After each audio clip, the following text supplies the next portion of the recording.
Hello, and welcome to this short video on reference generators.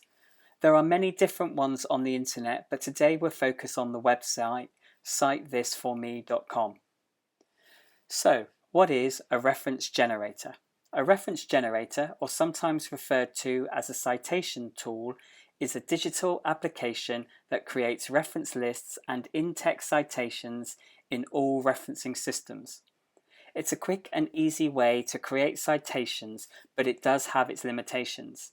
Therefore, you still need an awareness of your specific referencing system and should check each citation to the referencing guide supplied by your university or college. Okay, so let's begin with an introduction to the website.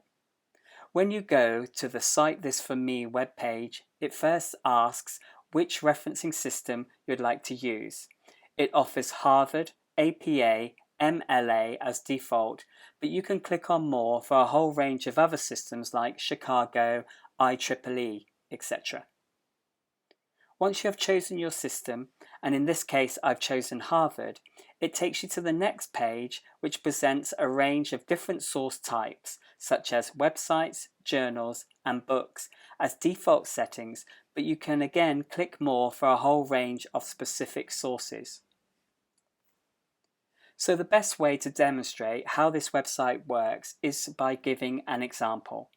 I'm going to use this website article on Why Are Some Countries Rich and Others Poor by Scott Wooler, published in 2017.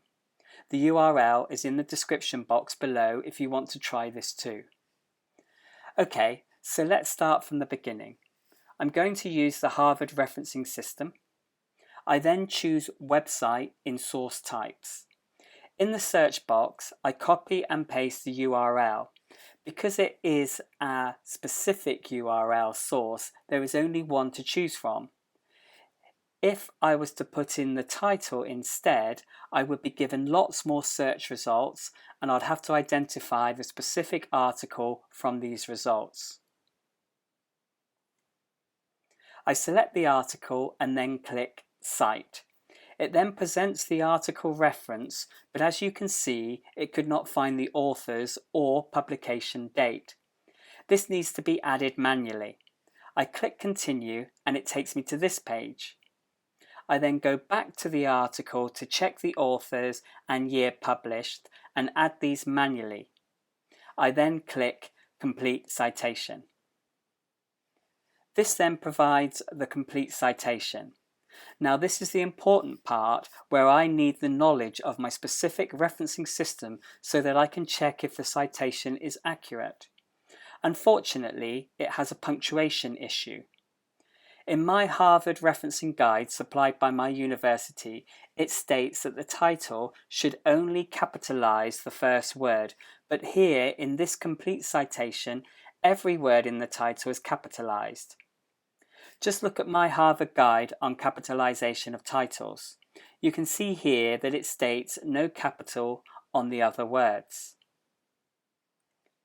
Now it's important to note here that this punctuation issue may not necessarily be the case with every university, and you will need to check this with your particular reference guide provided by your university or college. So, I now need to edit the citation and remove the capital letters like this. I can now click on the complete citation and check it again. Everything is now fine, and then I just copy and paste this straight into my reference list in my essay.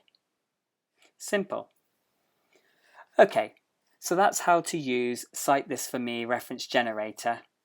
It's important to stress that reference generators are a great tool and save time in creating citations, and I highly advise using them, but they have their limitations. It is therefore necessary to always check authors, date of publication, punctuation, and the access date. As I said in the beginning, it's not a complete solution as you still need an awareness of your specific referencing system, and you always need to check the citation with your referencing guide which has been supplied by your university or college. Thank you for listening to this video today. Goodbye.